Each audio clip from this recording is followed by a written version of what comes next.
Adventures of Ozzie and Harriet, starring young America's favorite couple, Ozzie Nelson and Harriet Hilliard.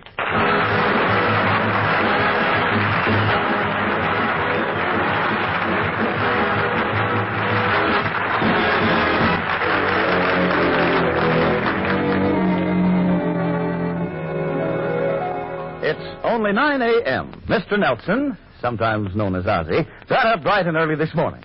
How did that happen? Harriet tricked him into it by setting the clock 3 hours ahead and hiding a sun lamp behind the window curtain. Right now, he's in the living room reading the morning paper. What's the matter, Ozzie? Some bad news in the papers? No, not that I know of. Why? Well, you seem upset about something. Well, I wasn't going to mention it, but as long as you brought it up, I might as well tell you because it's getting very annoying. Annoying? What's annoying? Well, this is the third morning that David has wrapped up his lunch in the comic page and gone off to school with it. All right, dear. After this, I'll see to it that David wraps up his lunch in the financial page. You know, I don't like to complain all the time, Harriet, but just try to remember I'm older than David. And as his father, it's my privilege to read the funnies first. Okay. We'll make you a charter member of the underprivileged fathers. How's that? Well, I'd like to have $1 for every big grown-up man who reads Dick Tracy and Little Abner before he reads the editorial page. Oh, I know that. And I'll tell you why the funny papers have such a universal appeal. It's because they are basically sound. It's always a triumph of good over evil. Well, it's the same way in real life. If you do good things for people, good things come your way.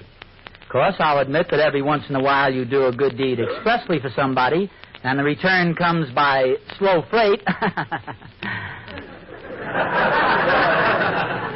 Didn't you think that was funny?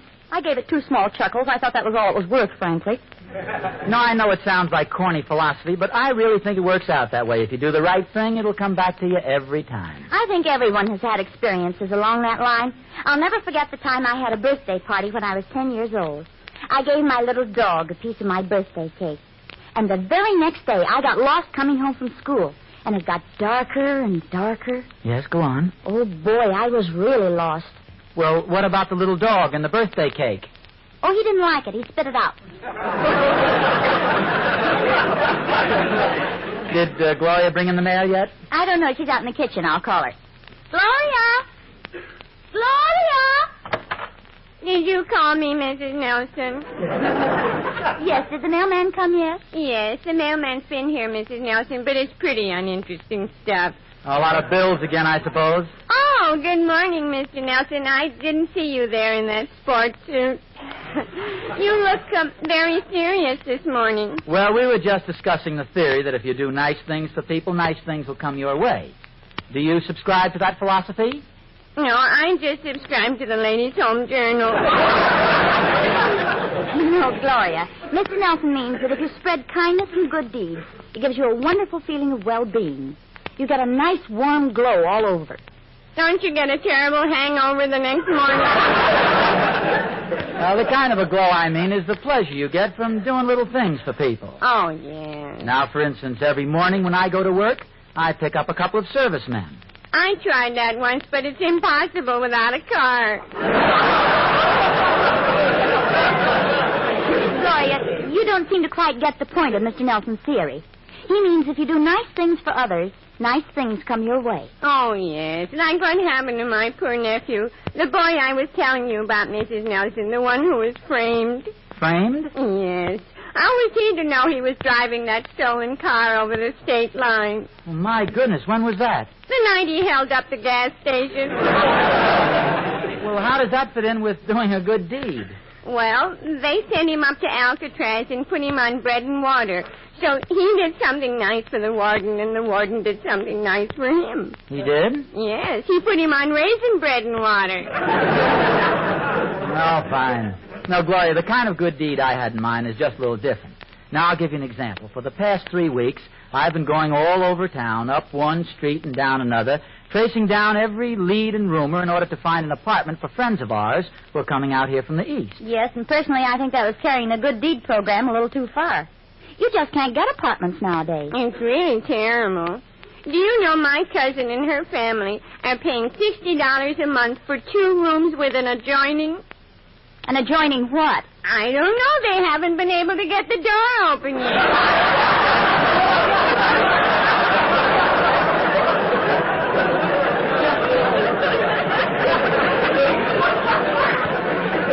before we all agree that it's impossible to rent an apartment, I'd like to break the news that I got one for Randy and his family. Why, darling, that's wonderful. Well, Mr. Nelson is a wonderful man. Oh, thank you, Gloria. Can I have this afternoon off? Well, I guess so. Oh, thank you. Oh, before you go, Gloria, make sure that all the dishes are washed and the beds are made, and phone the grocer and get him tomorrow's list. Roger. I just couldn't seem to make Gloria understand what we were talking about, could I? I don't know. I think she got the general idea, along with the afternoon off. Say, who is this Randy that you got the apartment for? Randy Bigelow. Don't you remember? We met him in Toledo, Ohio. He's the president of the Randy Bigelow Little Dandy Zipper Company. Oh, really? Yeah, you see their slogan everywhere. Little Dandy, the zipper that's different. Well, what's different about it? It goes sideways. Well, you ask a silly question, you get a silly answer. I still don't see how in the world you located an apartment for him. Well, it wasn't easy, I'll tell you that. They're arriving tomorrow morning. He didn't dare leave until I wired him I had the place all set. Does he have a family? I'll say. He has his wife, 4 children, 2 dogs, and his mother-in-law. Yikes. That's what made it so difficult. You know, most places won't rent an apartment if you have a mother-in-law. Did you say they're arriving tomorrow? Yes, I did. Well, then don't you think it would be nice if we went over to the apartment to check and see if the people who moved out left it in good order?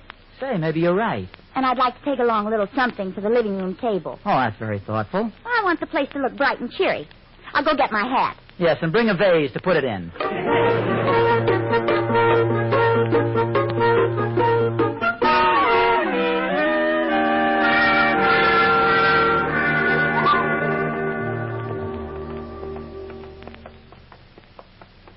Well, come on, Harriet. I think the apartment's right here off the lobby. No, wait a minute now. This isn't it. Just a minute now. Say, maybe this man knows. Pardon me, mister, but do you live in this building? No, I don't. I'm a doctor. I've just been visiting a patient. You don't happen to know where I could find apartment 101, do you? Well, yes, that's the apartment I just came from. Some friends of ours are moving in there tomorrow. Oh, no.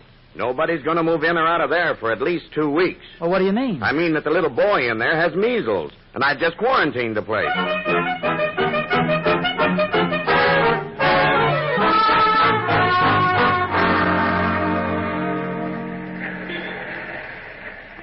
Oh, what are we going to do, Ozzie? Mr. Bigelow will be here tomorrow, and he won't have a place to stay.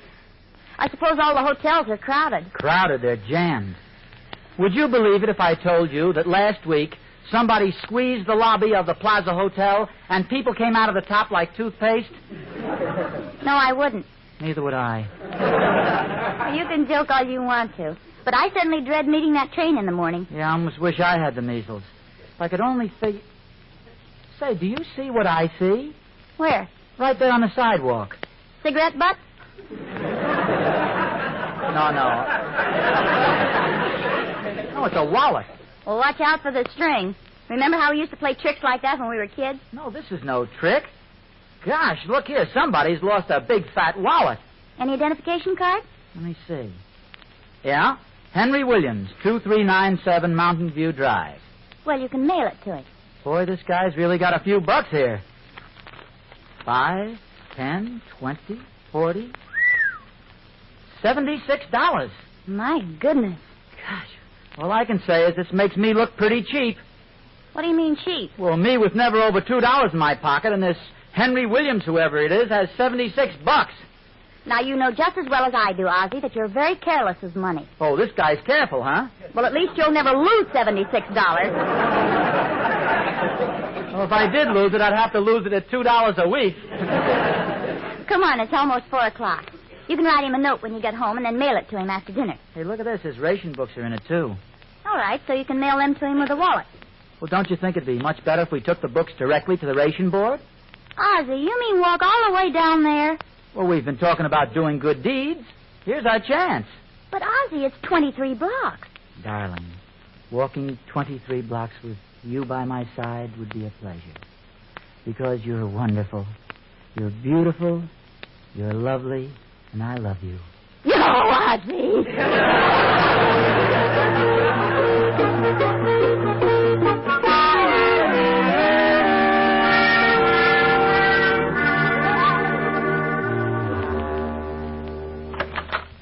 This is the first time I've ever been to a ration board. Who do you think I ought to see? Anybody that'll see you. Why don't you try that man at the desk over there? Okay, I beg your pardon. Yes? How do you do? I came here because... Because you want more gasoline. No. I don't want any more gasoline. You don't? No. Let me smell your breath. Now, listen, you don't understand. Well, friend, I'll tell you what I'm going to do. I'll give you that extra gasoline. In fact, I'll give you all the gasoline you want. What do you think of that? Let me smell your breath. Listen, I didn't come here about any extra gasoline. All I want to do is... Well, that's perfectly all right. Just fill out this form. No, but I don't want... Here's the form, friend. Just fill it out. Now, what's your name? Ozzie Nelson, but listen... Ozzie Nelson. Occupation? Orchestra leader. Occupation non-essential. Now, where were you born? You don't understand. We came here about a ration book that was lost. Oh, well, why didn't you say so? That'll be window C. Just sign an affidavit and tell them where you think you lost it, and they'll give you another one. Well, we don't want another one. No, we've got somebody else's book. Well, don't you know it's against the law to use somebody else's book? Pardon me. Harriet. Yes? Why don't I just mail this ration book to the man along with the wallet? Well, that's a wonderful idea, Ozzie. How in the world did you ever think of it? Oh.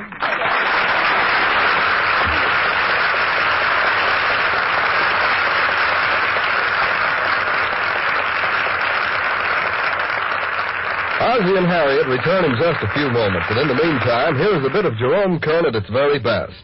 From the musical show Roberta, we hear The Touch of Your Hand.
Ozzie has convinced Harriet that the best thing to do about the wallet they found is to return it in person to the owner. We find them driving to the other side of town. It's a typical California evening.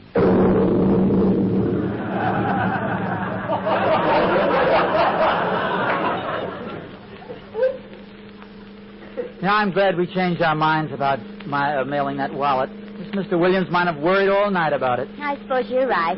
As long as we're doing a good deed, we might as well go all the way. Yeah, Boy, this rain is really coming down. I'll say it is. You know, I kind of like riding in the rain when it's raining, don't you? Yes, I do. It gives you such a cozy feeling. Yes, it does. Of course, I think it'd be much cozier if we had the top up. Oh, I'm sorry about the top. It just doesn't seem to work. Well, aren't you supposed to push that bottom button? No, I pushed that button once. What happened? It opened a bridge in Seattle. You know, I really believe you keep this top down just to tell that stale joke. No. Well, there's one thing sure. It can't rain any harder than this. What did you say, Harriet? I said it's the first time I've ever been swimming with all my clothes on. I see what you mean. Gosh, I'm still so worried about that apartment for the Bigelows. Uh-oh. What's the matter? Don't look now, but there's a man in a uniform riding a motorcycle, and he's following us.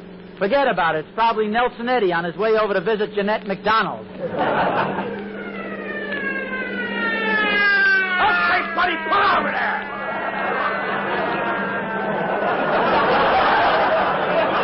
Okay.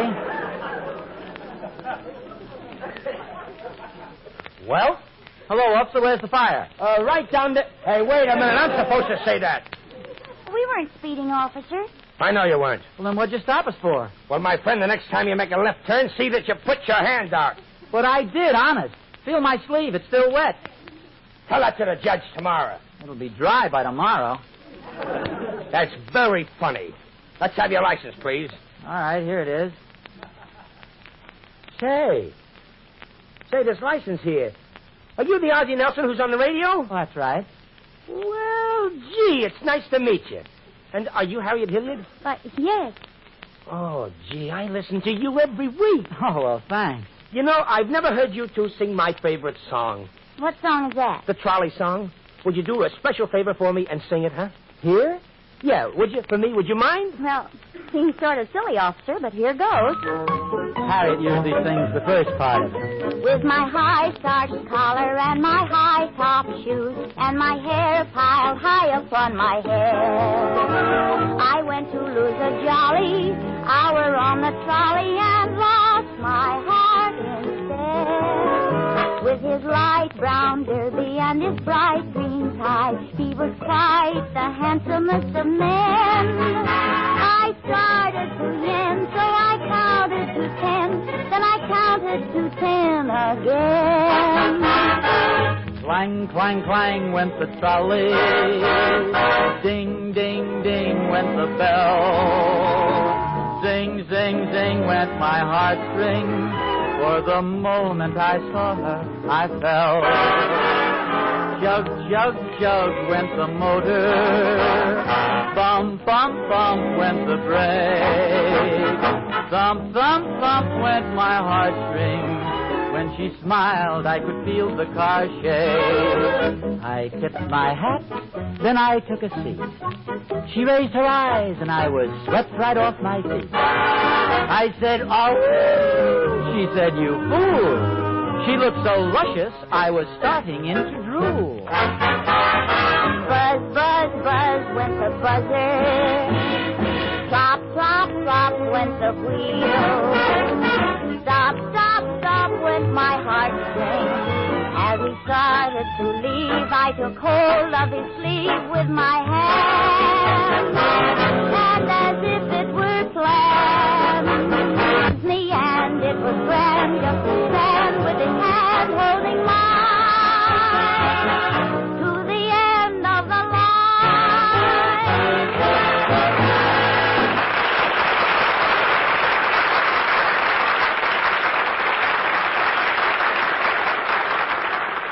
Oh, gee. Gee, that was great. I can't tell you how much I appreciate your singing it just for me. Well, thank you, officer. It was a pleasure. Yeah, gee, I'd know your voices anywhere, and I want you to know that I always listen to you on the radio. I wouldn't miss you. My wife and my kids, we think you're wonderful.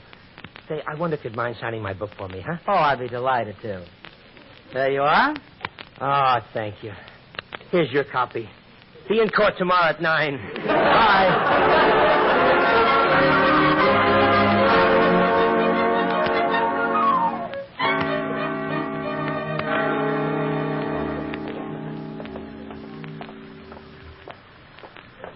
I think this is the house here. Is it 2397? Yes, that's the number that was in the wallet. Well, at least we know we have the pleasure of making somebody very happy today. Yes. It'll be worth all the trouble we've gone to when we see their faces light up.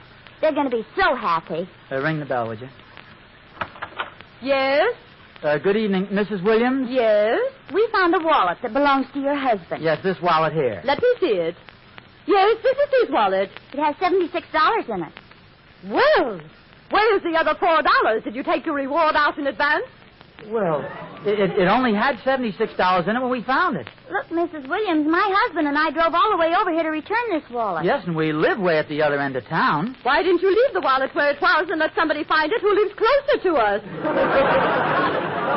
You mean you don't think we should have picked the wallet up off the curb? No, because my husband is out looking for it, and now he won't find it.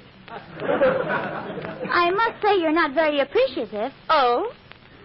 Have you folks had your dinner yet? Why, no, we haven't. You're going to be awfully hungry by morning. Good night.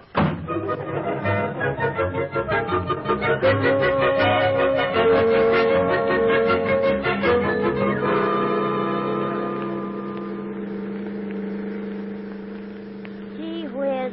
We keep doing nice things for people and everything turns out wrong. What a night.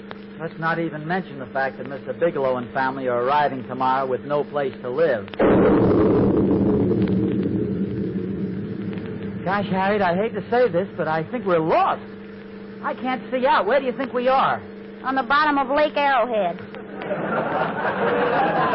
Certainly looks like it, doesn't it? I wish that windshield wiper hadn't washed away 2 hours ago. Well, I guess it could be worse. We could run out of gas or get a flat tire. I'd hate to fix a flat tire in this rain. Look, let's you and I not even think about having a flat tire. We might have one by just thinking about it. Yeah, let's not even think about it.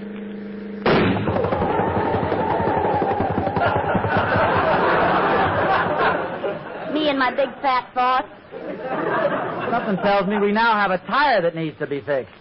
Well, come on. Aren't you going to get out of the car? Well, naturally, I don't expect you to jack it up with me sitting in it. All right, funny man. Okay, honey. Out we go.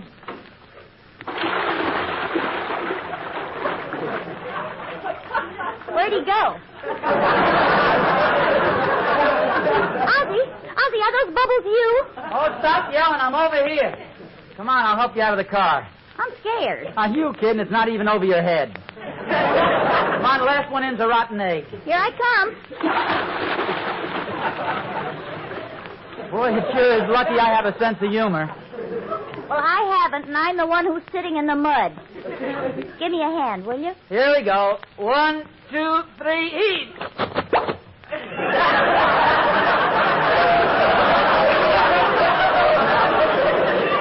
I'll bet I look a mess. What'd you say? I said I'll bet I look a mess. Well, that is a rather unusual place to be wearing a mud pack. Ozzie, look at this mud and water. You can't fix a tire here. I guess you're right. This is awful. Well, there's one thing left. Let's start walking.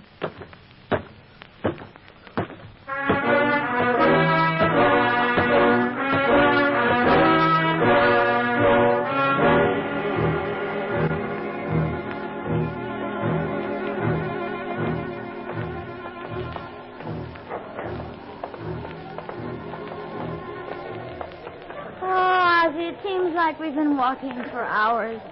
Where are we? I don't know exactly, but at least we're in a civilized community. There's nothing but big apartment houses around here. Ooh, I'm glad the rain stopped, but that wind's mighty cold. You think maybe we've walked all the way to Chicago? Ozzie, look out! Duck your head! Ouch! Oh, Ozzie, are you hurt? That sign hit you on the head. The wind must have blown it down. Oh, gosh, what a wallop. It's a good thing it was only a glancing blow. It might have brained me. Or am I bragging? Hey, am I seeing things? Look at that sign that hit you. Does that say... It certainly does. It says apartment for rent. Did you say apartment for rent? Oh, I'm so sorry, young fella.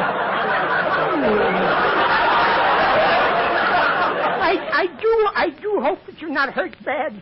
You see, I was up there hanging that sign when all of a sudden the wind blew, ooh, like that there, and that old sign slipped out of my hand. Like that there, and fell down, looked out and landed right on your head. Shoom.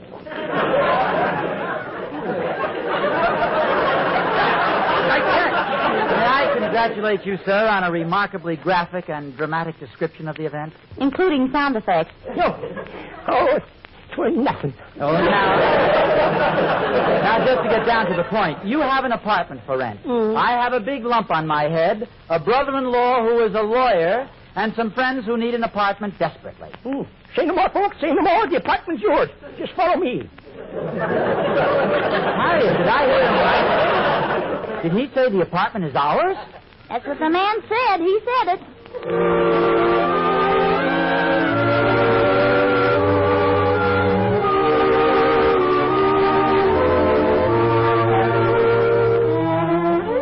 This warm bed feels wonderful. Yeah, there's no place like home.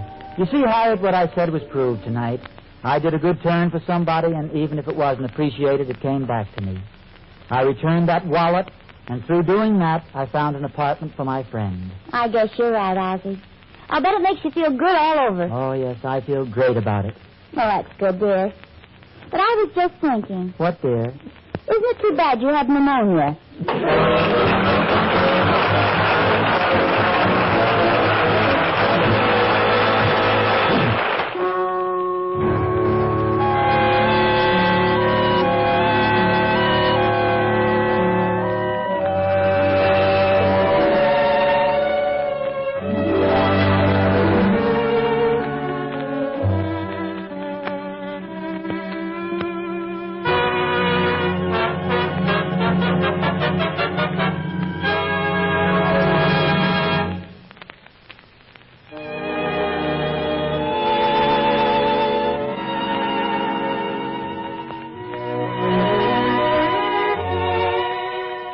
This is the Armed Forces Radio Service.